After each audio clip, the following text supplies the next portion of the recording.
C'est à Los Angeles que l'industrie du divertissement a établi son quartier général mondial. Pour rester à la hauteur des inventions d'Hollywood, la Cité des Anges doit se réinventer continuellement. Ici, rien n'est jamais trop fou pour devenir tendance. Alors, envolons-nous avec les anges. Et à Los Angeles, tout est possible. Steve et Tristan sont champions olympiques de danse de salon gay. Quand ils dansent ensemble, ils mettent le feu à la piste.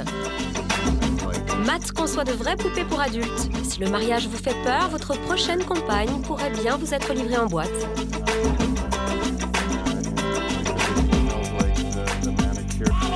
Sexe, violence et comédie, c'est la recette du spectacle de catch mexicain des Luca Vavoom. Leur show au Mayan Theater est la chose la plus cinglée que je n'ai jamais vue. Los Angeles, situé sur la faille très active de San Andreas, est une zone sismique de première importance. Chacun redoute ici le terrible Big One, le tremblement de terre dévastateur qui semble inévitable. Adam, un ancien militaire, donne des cours de préparation aux catastrophes pour les familles. Alors c'est quoi une catastrophe? La combinaison d'un tremblement de terre avec un tsunami. Si on veut, La destruction de votre maison. je vois ça comme un traumatisme, avec des paramètres inattendus. Si vous pouvez appréhender ce concept, alors vous pouvez appréhender à peu près n'importe quoi. Alors quel est le plus important, l'état d'esprit ou le niveau de compétence? Je dirais l'état d'esprit. Pourquoi? Parce que si on ne sait pas se concentrer ni quoi faire, quel que soit le niveau de compétence, il y a peu de chances de savoir réagir. En effet, c'est très important de rester calme et concentré. Si vous l'êtes, en ayant le bon état d'esprit, alors vous avez toutes les chances de comprendre ce qui vous arrive et de vous en sortir. Vous avez déjà eu un tremblement de terre à Los Angeles? Rien d'important? Rien de grave depuis 94. Ah, vous attendez vraiment le grand tremblement de terre.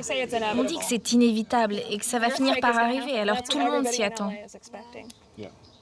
Alors, si je suis dans ma voiture, sur l'autoroute, et que cela arrive, qu'est-ce que je peux faire? C'est un tel bazar ici, les embouteillages. Marchez. Ce sera bien la première fois que je verrai des gens marcher dans cette ville. Et qu'est-ce qu'on fait avec les personnes autour de nous?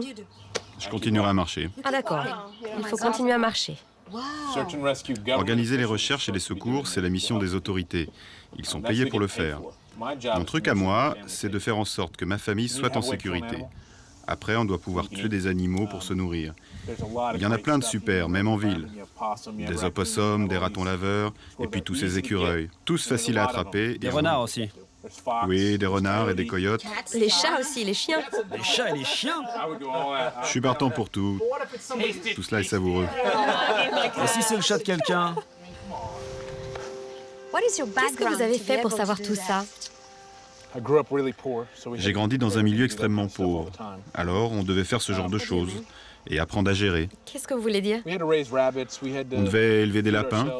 Il fallait savoir se nourrir seul et connaître ce qui est indispensable à la survie. Cela nous a permis de savoir ce qui est primordial et ce qui se trouve à portée de main, où qu'on soit.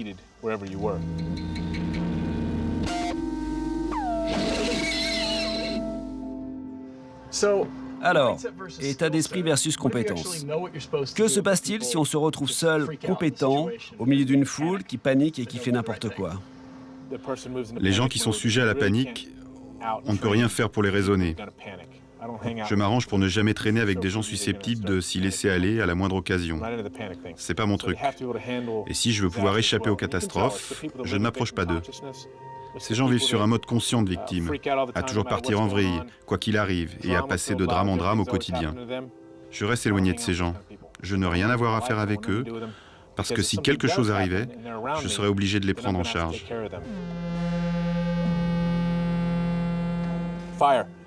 Le feu. Le feu, auquel on n'a pas accès quand les allumettes sont mouillées et que le briquet bat de l'aile. Il faut avoir chaud et pour cela pouvoir allumer un feu. Et avec ceci, vous pouvez être sûr de réussir à chaque fois. Il faut juste prendre ça et le mettre sur l'allume-feu. Oh, c'est super! Et après? Maintenant, en regardant bien, celui-ci brûle encore. Et si c'est bien fait, ça va continuer à brûler une vingtaine de minutes encore. Donc il faut juste s'entraîner pour que ça marche à tous les coups. Mais vous pensez que les habitants de Los Angeles sont prêts pour affronter un tremblement de terre? À mon avis, les Angelinos ne sont prêts pour aucune catastrophe. S'il arrive quelque chose, selon moi, ce sera plus puissant que l'ouragan Katrina aux USA. Ça va être extrêmement compliqué à prendre en charge. D'autant plus qu'ici, la population urbaine est très dense et avec très peu de gens capables de se débrouiller.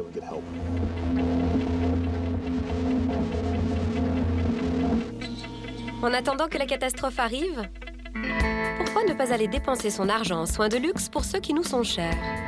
L'hôtel Barclay est le lieu idéal pour que votre toutou se sente comme une star d'Hollywood. C'est la première fois que vous vous rendez à cet hôtel? Oui, maman part travailler loin, ce qui n'est pas très drôle, mais j'espère qu'elle s'amusera plus que moi. Et vous pensez qu'elle le mérite, votre petite chienne? Bien sûr qu'elle le mérite. C'est mon bébé, vous savez. Vraiment? Pourquoi? Et j'ai vu les suites. Oh, ils ont de ces chambres incroyables, de celles dans lesquelles je pourrais moi-même passer la nuit. Sans blague. Absolument. Allez. Merci. Bonjour. Ici, c'est unique au monde. Les chiens peuvent résider sur Rodeo Drive. J'adore.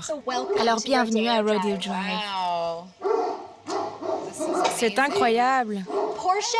Portia peut choisir sa chambre entre Neiman Marcus ou à Florène, ou peut-être Sniffy et compagnie, ou Fourrures Zaché.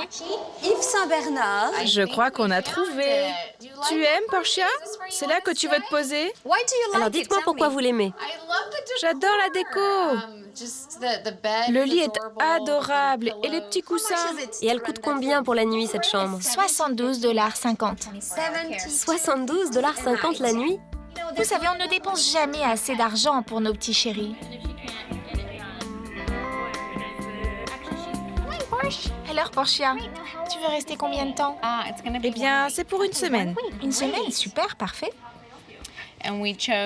Et nous prenons la suite Rodeo. Un excellent choix. Et je veux qu'elle fasse un jour de piscine et la pédicure.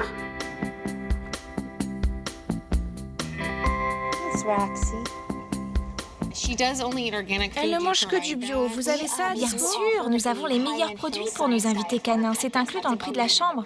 Ça vous va? Ok, bye bébé, amuse-toi bien.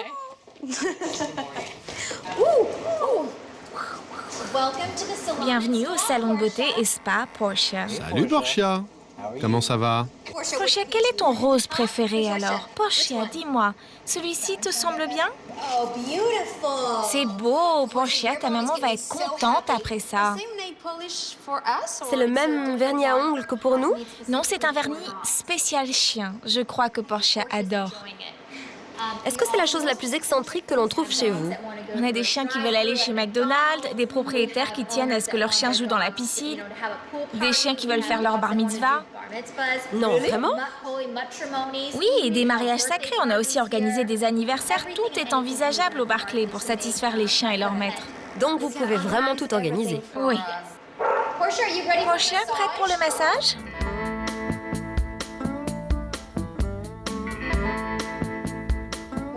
Pourquoi tu as choisi ce boulot?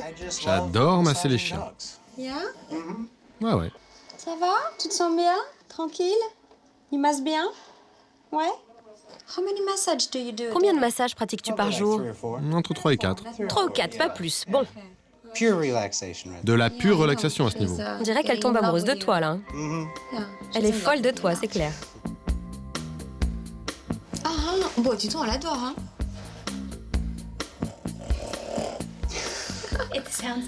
On dirait que Portia prend vraiment du plaisir. Je masse le chien comme j'aimerais être massé. Allez, maintenant, enfile ton petit manteau pour le spa. C'est exactement la bonne taille, parfait.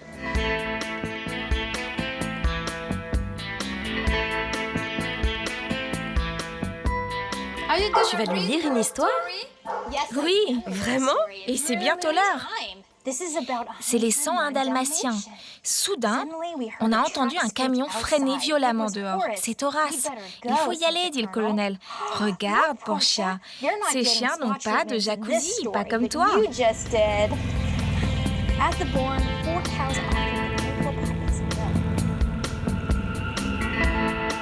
Il y a quelques années, j'ai vu le film Une fiancée pas comme les autres. à propos d'un solitaire introverti et de Bianca, l'objet en silicone de son affection. Je m'étais toujours demandé qui fabriquait ces poupées plus vraies que nature.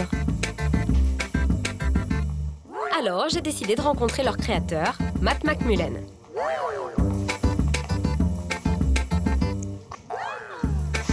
Bonjour. Ok, nous y voilà. Oui, nous refaisons un petit travail d'ajustement sur son visage. Qu'est-ce que tu utilises comme matériau? On commence à l'argile, une matière naturelle très malléable. Elle permet de donner la forme qu'on recherche. Et une fois qu'on a fait le modèle et qu'on a fait le moule, presque tout ensuite est réalisé à base de silicone pour la poupée. On travaille avec plusieurs sortes de silicone pour obtenir un côté plus vivant. Par exemple, si on touche ce sein, il est très doux et c'est le but recherché pour les poupées. Oui, ça a l'air tout doux, tout doux. Ça demande beaucoup de travail pour en arriver là.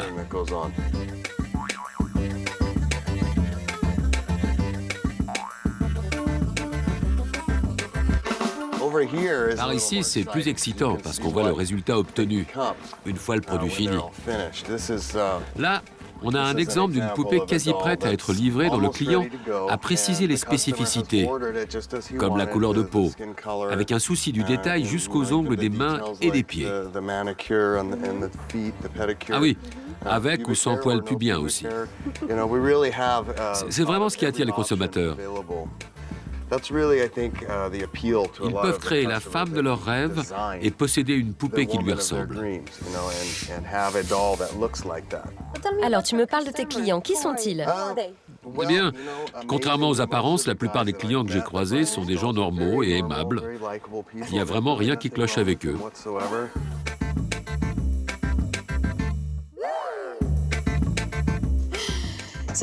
Est-ce qu'ils vous demandent parfois de fabriquer des poupées à l'image de leurs ex-petites amies ou de leur ex-femme?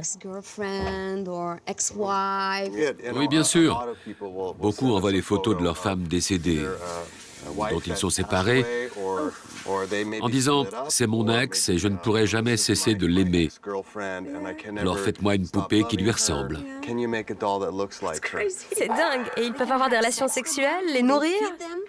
Eh bien, je ne vous recommanderais pas de les nourrir.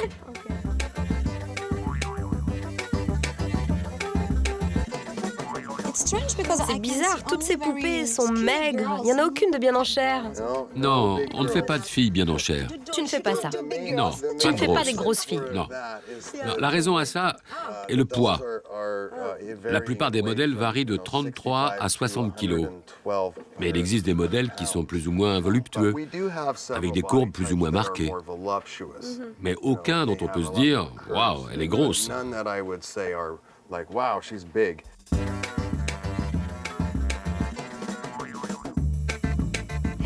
Dis-moi, c'est quoi ça?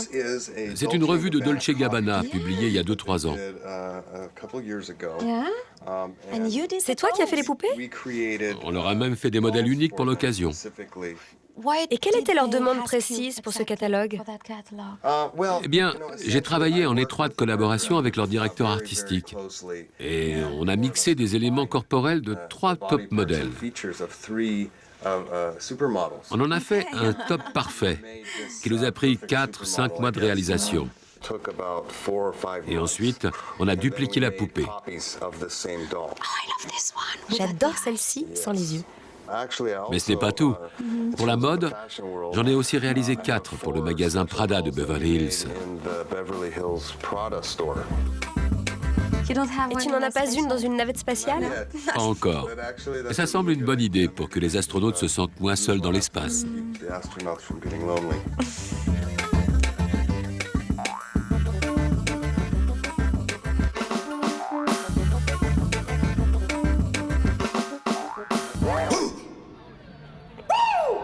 Être ou devenir célèbre, c'est le leitmotiv incontournable dans la Cité des Anges. Pour tout comprendre, je vais rencontrer Steve Valentine, à la rédaction de l'hebdomadaire Los Angeles Magazine. Steve est un attaché de presse et il connaît toutes les recettes magiques des relations publiques capables de transformer un inconnu en une célébrité. Serais-je la prochaine fille dont on parle?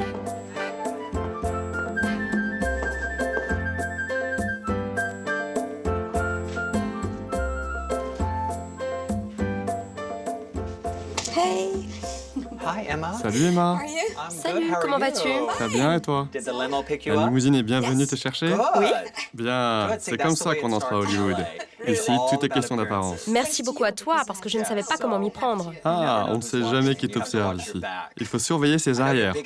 Je sais que tu es connu en France et que tu désires aussi l'être à Los Angeles. Alors je sais qu'il faut un super attaché de presse. Oui, je peux faire ça. J'ai fait cela, de générer un peu de magie pour des gens aussi peu connus qu'Eva Mendes.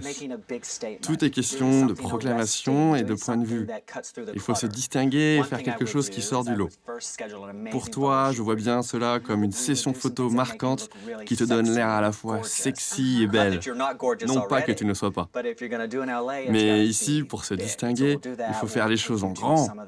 On pourrait fréquenter les grands restaurants et faire venir les paparazzis pour ton entrée, puis s'asseoir au beau milieu et offrir à boire à tout le monde pour que les gens se demandent « Mais qui est-elle » On pourrait créer un petit mystère autour de toi. Une aura mystique. Ensuite, nous t'écririons une super biographie et tu deviendrais la personne à connaître. Et tu penses que tu vas inventer beaucoup de choses à mon sujet? Je pourrais m'autoriser quelques libertés. D'accord, je vois. Ça dépend. Il faudrait qu'on aille boire un verre ensemble pour mettre ça au point. On va inventer des histoires. C'est ce que je fais dans le Los Angeles Magazine. Bien, sortons. Je suis un peu tendu.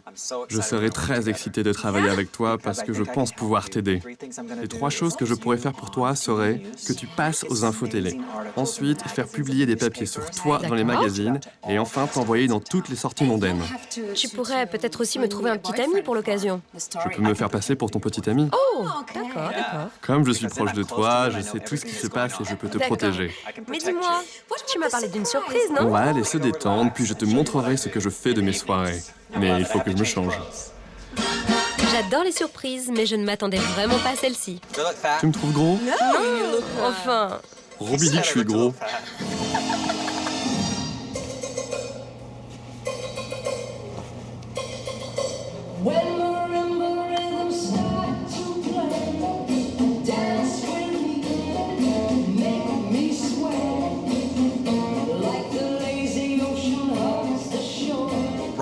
Robbie m'a encouragé à faire de la compétition, ce que je n'avais jamais fait. Et finalement, tu l'as fait. On a concouru l'an passé. On est allé aux Jeux Olympiques Homo de Cologne et on a remporté une médaille d'or. Une médaille d'or? Non, une médaille d'or? Bien sûr. Et même que depuis, on a beaucoup de demandes pour des pubs et des photos, comme celle que nous réalisons maintenant. Et en plus, nous avons aussi... On va faire une séance photo. C'est une blague. Oui, on a fait une séance photo pour un des magazines qui a suivi notre succès. Oui. Alors, il va se fondre dans ce magnifique fond blanc et moi, je vais prendre la pose en noir. Tu vas être magnifique. Merci. Merci. C'est notre photographe? Je suis vraiment excité. Salut! Content de vous voir. Comment allez-vous? Il faut juste que ce soit sexy. On veut avoir l'air canon. Et en même temps, il faut qu'on ait l'air fort et sensuel. Rien de trop féminin. Dit-il dans son costume à plumes. Lui, c'est le signe noir et moi, le blanc.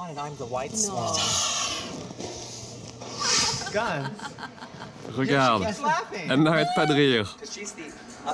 C'est elle, la future sensation de Los Angeles. Et je vais m'occuper d'elle. Ah tiens, je croyais que c'était moi la nouvelle sensation. Ton heure est passée. À elle maintenant. Alors c'est elle, la nouvelle Eva Mendes? Oui.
Magnifique! C'est ça! Là voilà ta médaille d'or.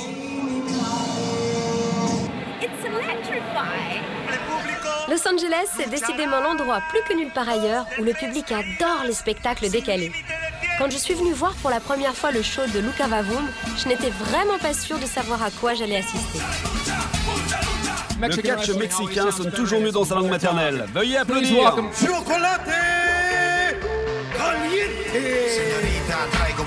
Le grand show annuel, qui en est à sa 7e édition, est un mélange de catch mexicain, sorte de lutte libre, de striptease burlesque et de comédie vaudevillesque déjantée qui se déroule au Mayan Theater. Rita D'Albert et Liz Fairbairn sont les productrices de ce show impossible à classer.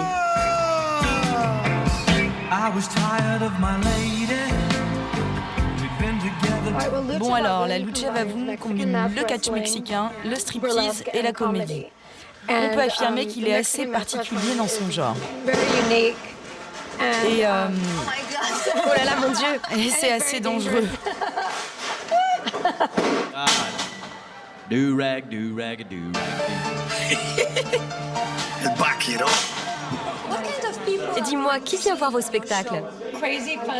Des gens un peu cinglés et rigolos. Ce sont des gens de la mode, des gens du spectacle. Beaucoup de gens du divertissement, du cinéma, de la télé. Notre spectacle est un genre de cabaret glamour.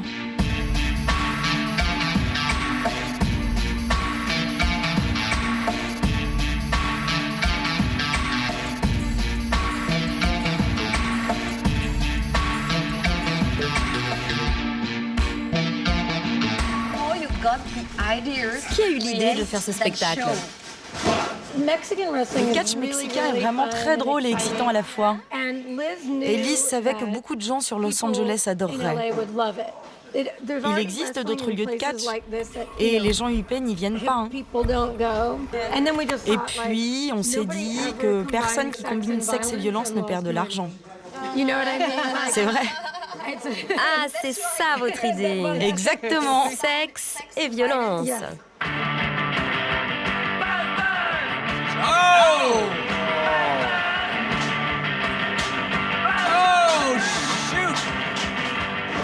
Mais dis-moi, quelle est la différence entre le catch mexicain et américain?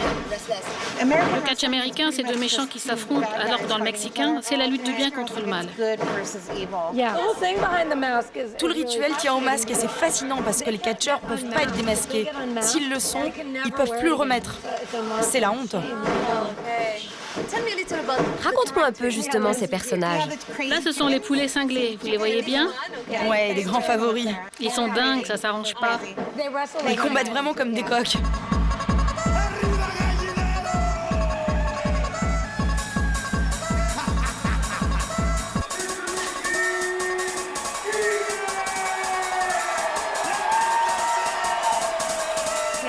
Et on a aussi des mini-catcheurs et des nains.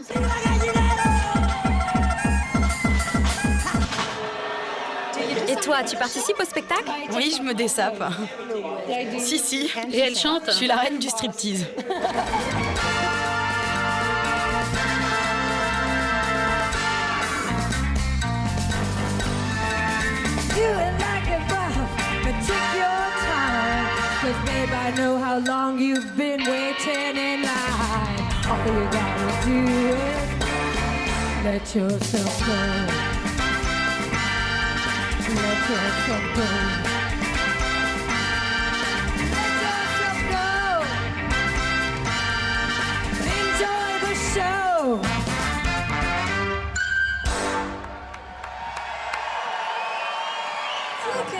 On est un peu comme au cirque. Je sais, c'en est. Mais en partie seulement, parce que c'est un côté plus glamour et je trouve que ça donne vraiment la pêche. Le truc, c'est d'attraper l'attention de l'auditoire et de le tenir. Par les couilles. Par les couilles. À compter du moment où ils entrent jusqu'à leur départ, on les lâche pas. Et quand ils s'en aperçoivent, ils se demandent encore ce qui leur est arrivé. On entend pas mal d'histoires dans lesquelles le lendemain, les spectateurs racontent à leur bureau que la veille, ils ont vu un truc incroyable avec des nains et... Équipe bouteille royale, nom d'un chien! The bottle royale with cheese. Oh my God! Nom de Dieu! Holy shit! Don't do it. No. Non, Plantanito, fais pas ça! Come on, Plantanito! Ah! Ils se foutent de toi! Demain, je vais m'immerger dans la diversité culturelle de Los Angeles. À South Central, les adolescents des lycées redonnent une jeunesse au Roméo et Juliette de Shakespeare. J'irai visiter la plus grande collection de photographies d'architecture au célèbre centre Getty. Puis, je rendrai visite à des mauvais garçons repentis, devenus artistes. Je saurai pourquoi les mariachis doivent commencer très jeunes pour devenir des virtuoses et pourquoi le groupe de rock californien Dengue Fever adore la pop cambodgienne.